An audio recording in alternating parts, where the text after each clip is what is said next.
Sejam bem-vindos ao canal Destravando a Coluna, hoje o 6º episódio. Meu nome é Guilherme Costa, sou ortopedista especialista em coluna e nesse canal o meu objetivo é destravar as suas dúvidas na coluna.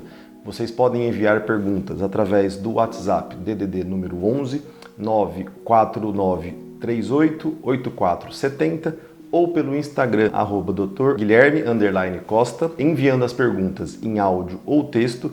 E se a pergunta for enviada em áudio, gravando de um local silencioso, informando o seu nome e de onde está falando. Vamos à primeira pergunta de hoje. Bom dia, Dr. Guilherme. Tenho um casal de filhos, minha filha hoje está com 14 anos e meu filho com 9. Quando eu era adolescente, fui diagnosticada com escoliose e tive que fazer RPG. Como saber se eles têm escoliose e o que eu preciso fazer para evitar esse problema? Márcia Correia, de São Paulo. Bom, vamos lá, Márcia. O primeiro ponto importante é informar que, de fato, a escoliose tem um fator genético. Então, se na família temos algum histórico de escoliose, há um risco maior entre filhos, sobrinhos, parentes de forma geral, principalmente de primeiro grau, de ter, de fato, um risco maior de desenvolver escoliose. O importante é saber se, de fato, a escoliose ela é realmente uma alteração acentuada, onde a gente realmente vai ali precisar de um tratamento, tá? Vou fazer um panorama geral para que você possa entender um pouco sobre isso, tá? A escoliose, de forma geral, ela se desenvolve principalmente em meninas, tá? Na adolescência, e está muito ali associado próximo à época da menstruação, que é quando a gente tem ali o estirão de crescimento. Normalmente, nos períodos quando tem esse pico de crescimento, é quando de fato a escoliose tende a ficar mais pronunciada e as curvas aumentarem. Então, para sua filha de 14 anos, provavelmente já tem ali alguma alteração, se eventualmente tiver alteração, já seria algo mais visível. Para o seu filho que tem 9 anos, ainda estaria num momento um pouco precoce, principalmente porque o estirão de crescimento em meninos acontece mais tardiamente. Geralmente nas meninas ali dos 11 aos 13 anos e nos meninos dos 13 aos 15 anos de idade. Então esse é o primeiro ponto importante. O segundo ponto, a escoliose de forma geral, quando ela tem curvaturas leves, muitas vezes ela é imperceptível. Então a gente de fato chama a atenção quando as curvaturas são um pouco mais avançadas. O que a gente fala? Geralmente você vai perceber uma alteração na assimetria, uma alteração na altura dos ombros. Você vai perceber que eventualmente parece que as pernas têm comprimentos diferentes, a bacia fica um pouco deslocada. Quando você percebe que as roupas também parecem ficar um pouco alteradas, elas ficam numa disposição diferente.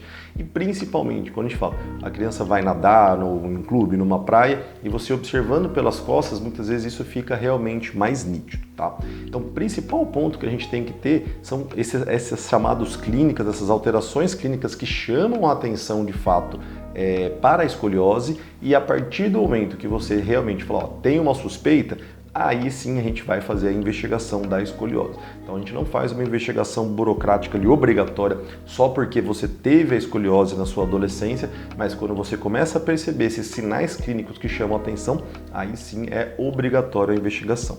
E para responder bem a sua pergunta diretamente, como saber se eles de fato têm escoliose? Então, fazendo essa avaliação clínica por um profissional especialista em coluna é fundamental, e na suspeita de fato de termos alguma alteração, você tem que realmente realizar o exame adequado. E o exame ideal para avaliação da escoliose é o que a gente chama de uma radiografia panorâmica da coluna total, ou seja, é uma radiografia que você vai avaliar a coluna como um todo. Numa mesma chapa do raio-x, você pega desde a parte da cabeça até a parte da bacia, então você consegue traçar todo o alinhamento da coluna. Basicamente, quando eu uso esse modelinho aqui para explicar, é você olhando de frente a escoliose, ela vai fazer uma alteração nesse alinhamento. Quando a gente olha de frente, a nossa coluna é reta. Quando você tem uma escoliose, você faz uma deformidade em S, você vai ter uma curvatura, seja na parte mais alta, no meio, ou na parte mais baixa da parte da coluna em si, tá? Outros exames também são usados para avaliar essas outras alterações. Então, por exemplo, escolioses que podem ser causadas por discrepância de comprimento dos membros inferiores, você vai fazer uma avaliação de uma escanometria para medir o comprimento dos membros inferiores. Então, são outras situações que é importante descartar nesse sentido. Mas basicamente é isso, avaliação clínica, radiografia panorâmica da coluna, junta as duas informações e aí sim a gente consegue te dizer se os seus filhos têm ou não têm escoliose, correto? Espero ter solucionado as dúvidas, vamos para a próxima pergunta. Olá, doutor. Meu nome é Diego Leme, de São Paulo. Tenho dores constantes na cervical por conta de hérnia de disco. Depois de muito tratar sem melhorar, indicaram cirurgia. Minha dúvida é, qual é o tempo de recuperação para essa cirurgia? Fica muito tempo afastado do trabalho? Eu gosto de treinar, faço academia desde a adolescência. Quanto tempo precisaria ficar afastado? Vamos lá, Diego. Essa resposta aqui é uma coisa que depende bastante, tá? Principalmente porque a gente fala. Nós temos problemas diferentes e técnicas cirúrgicas diferentes, além de que cada profissional está ali habituado a fazer um protocolo de reabilitação. Então, vamos por partes, vamos começar respondendo sobre os problemas da coluna. Basicamente, o número de discos que eventualmente possam estar alterados, então se você, por exemplo, tem uma compressão medular, uma estenose de canal, ou você tem uma hernia de disco isolada, por exemplo, são cirurgias mais rápidas e cirurgias que de fato trazem uma reabilitação mais acelerada. Tá? Obviamente que cada profissional tem ali o seu estilo de reabilitação, mas eu consigo dar, obviamente, as minhas orientações. Então, quando você pensa numa cirurgia onde você tem apenas um nível alterado, são cirurgias mais rápidas, de 50 a 60 minutos, onde o paciente opera no dia seguinte já está indo para casa, e ali a reabilitação ela é uma reabilitação já imediata. Então, a parte do estímulo de movimentações, para a parte de fisioterapia, ela já é iniciada no dia seguinte à cirurgia, tanto que os pacientes eventualmente conseguem voltar a dirigir com 7, 10 dias e com 3 semanas já estão liberados para voltar a atividades mais leves. Tá? Quando você pensa em cirurgias já um pouco maiores, quando envolvem 2, 3 níveis da coluna cervical, obviamente que esse cenário ele vai mudando e vai tornando essa recuperação um pouco mais lenta. Tá?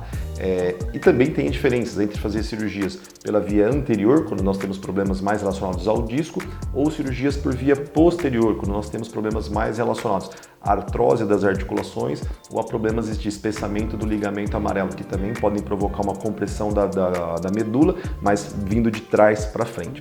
A parte de cirurgias por via posterior, de fato, são cirurgias mais dolorosas e aí realmente a recuperação é um pouco mais lenta.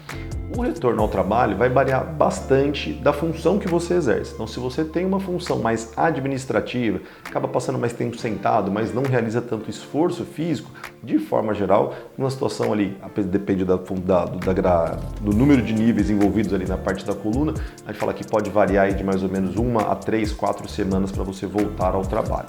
Quando você pensa em cirurgias mais prolongadas, você eventualmente vai demorar ali uma situação de até 3 a 6 semanas. Para pacientes que de fato façam mais esforço nas suas funções, aí sim a gente vai ter um período um pouco mais prolongado para que de fato ele consiga retornar e não ter tanta limitação, não ter tanta dor ou eventualmente piorar ali a reabilitação. Então, para pacientes que fazem trabalhos com esforço físico, normalmente a gente acaba recomendando um afastamento que varia ali de 30 a 60 dias, tá? Dependendo da função que ele retoma. Os exercícios físicos, de forma geral, eles fazem parte da reabilitação do paciente. Então, a gente fala que você vai ter um retorno precoce às atividades com algo mais leve. Então, conforme a fisioterapia for progredindo, você começa a inserir junto a parte das atividades físicas, obviamente que de uma situação lenta e mais gradual, mas normalmente a gente fala que acompanha esse período. Se o paciente estaria apto para voltar a um trabalho mais braçal, que demande mais esforço a partir de 30 a 60 dias, esse paciente estaria pronto, você para voltar para uma atividade física mais intensa também estaria pronto mais ou menos nesse período. Então a gente fala que vai variar bastante do que você tem de problema, do que foi feito e do que você exerce de atividades físicas também. As atividades físicas mais intensas, normalmente a gente acaba liberando ali após mais ou menos 2 a 3 meses sem restrições. Tá? Lembrando que isso, estou passando obviamente a minha opinião sobre o meu dia a dia, como que eu lido com esse tipo de situação, mas essas opiniões elas vão variar de profissional para profissional, pois cada um tem o seu jeito ali, o que está mais habituado a fazer. Tá? Mas de forma geral é isso. Se você realmente tem um problema que é cirúrgico e você tem dúvida, aí obviamente o ideal seria procurar ali uma outra opinião para você realmente estar mais claro, mais certeiro da sua decisão. Mas se você falando, já a decisão já está tomada, é importante você combinar e conversar com o seu médico para alinhar essas questões, até que para você ter essa clareza aí de como que vai ser o prognóstico de recuperação, para você ter esse tempo de retorno aí das atividades, tanto a parte de trabalho quanto a parte de atividades físicas também. Tá bom, Diego? Acho que era isso a dúvida. Se ficou alguma coisa, qualquer coisa, envie uma nova pergunta que a gente responde, tá bom? Vamos para a próxima pergunta. Doutor, desde que eu tinha meus 30 anos de idade, comecei a ter crises de dor na cervical e na lombar, mas os exames não mostravam nada. Agora tenho 48 anos e na última vez que passei no médico, ele disse que eu estava com desgaste na coluna. O que eu podia ter feito para evitar esse desgaste? E agora, como cuidar? Elizabeth, moro na saúde em São Paulo. Vamos lá, Elizabeth. É o seguinte, as alterações da coluna são alterações de desgaste normais com o tempo. Tá? Então eu sempre explico isso para os meus pacientes, pois nós temos situações que são inerentes ao envelhecimento. Tá? Então você fala que tem pessoas que vão ter cabelos brancos mais precoce ou mais tardio, mas é muito difícil você encontrar uma pessoa de 80 anos que não tenha cabelos brancos. É a mesma situação, tem pessoas que vão ter calvície mais precoce, tem pessoas que vão ter rugas mais precoce, que são situações ali onde tem um fator genético envolvido, mas nós temos também o fator envelhecimento natural. Então, quando a gente fala em desgaste da parte da coluna, nós estamos falando que nós temos basicamente o fator genético que atua para o desgaste acontecer naturalmente e o fator genético que atua para que aquele desgaste seja de fato mais acelerado. E esse fator genético ele tem importâncias ali que são situações que acabam potencializando a expressão desse gene. Tá? Então a gente fala que o gene muitas vezes ele fica lá quietinho, deixa o nosso corpo envelhecer naturalmente, mas quando você coloca algumas situações, acaba com o que faz que esse gene se expresse mais e acelere esse desgaste. Tá? Esses fatores são fatores principalmente os mais conhecidos. Tabagismo, sedentarismo, obesidade, movimentações repetitivas, esforços excessivos, traumas na coluna, são todas situações que potencializam esse desgaste, mas sempre tem um fator genético ali na base do problema em si. Tá? E qual que é o principal ponto? Esses fatores genéticos que levam ao desgaste, eles fazem com que o desgaste comece a acontecer a partir dos 25, 30 anos de idade. Tá? Então, muitas vezes, se você tivesse feito exames lá naquela época, provavelmente já poderia ter algum desgaste. E, eventualmente, as dores, elas não estão atreladas necessariamente a esse desgaste. Quando você me diz que hoje você está com 48 anos e foi diagnosticada com desgaste, isso de fato não é uma informação que nos surpreende, porque nessa faixa de idade, mais ou menos 50% a 60% das pessoas vão ter de fato alterações de desgaste já diagnosticadas nos exames. Tá? O ponto principal é que quando você tem crises de dor, não necessariamente você vai ter alterações estruturais na coluna, pois as alterações estruturais na coluna elas podem contribuir para a dor, mas as alterações de dor elas podem estar relacionadas a outros problemas da coluna. Nós temos situações de fraqueza da musculatura, nós temos situações ali de contraturas musculares, nós temos situações de tensão, seja tensão física, tensão emocional, tudo isso contribui para a parte da dor. Então imagina que você fica numa má postura e você tem uma fraqueza muscular, você muitas vezes vai ter dor. E a hora que você faz o exame, muitas vezes o exame não vai ter nenhuma alteração de fato. Então a gente fala que a dor não tem uma correlação direta entre os problemas da coluna. Óbvio que alguns problemas de fato são mais sintomáticos e por isso que é importante a gente fazer a avaliação e juntar as duas informações, juntando a parte clínica, a história do paciente e juntar a imagem do exame para a gente realmente correlacionar. Mas de fato, se você foi diagnosticado com desgaste na coluna aos 48 anos de idade, isso é uma situação normal. Tá? Obviamente que depende muito do tipo de desgaste, do grau das alterações, por isso que é importantíssimo ter essa avaliação para que a gente consiga realmente entender. O que você poderia ter feito para evitar esses problemas? De forma geral, a única situação hoje que realmente consegue fazer uma situação de evitar uma progressão mais acelerada do desgaste são atividades de fortalecimento muscular, onde você consegue promover um equilíbrio melhor das forças. Quanto mais a gente tem a musculatura fortalecida, menos dor a gente vai ter, eventualmente numa má postura, num esforço repetitivo. Então a parte do fortalecimento é fundamental. Quando a gente pensa em fortalecimento, não é uma simples caminhada, andar de bicicleta. Realmente são exercícios de fortalecimento, tá?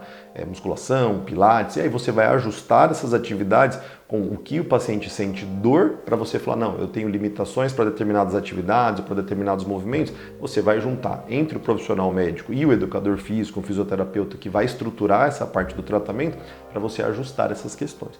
Mas a gente fala, se você hoje tem esse desgaste, não é momento de se apavorar e largar tudo, porque você ainda tem muitos anos de vida pela frente. Então, iniciar esses cuidados para evitar com que esse desgaste piore no futuro e esse desgaste aconteça somente na velocidade normal do nosso envelhecimento, isso é fundamental. Tá certo? Espero ter esclarecido aí suas dúvidas. Essas foram as perguntas de hoje. Então, se vocês têm dúvidas e gostariam de destravar essas dúvidas sobre os problemas na coluna, envie a pergunta para o número de telefone que eu disse lá no início do vídeo, DDD 11 94938 8470, ou pelo Instagram, @drguilherme_costa, enviando a pergunta em áudio ou texto, gravando de lugares silenciosos, informando o nome e o local de onde está falando. Até a próxima!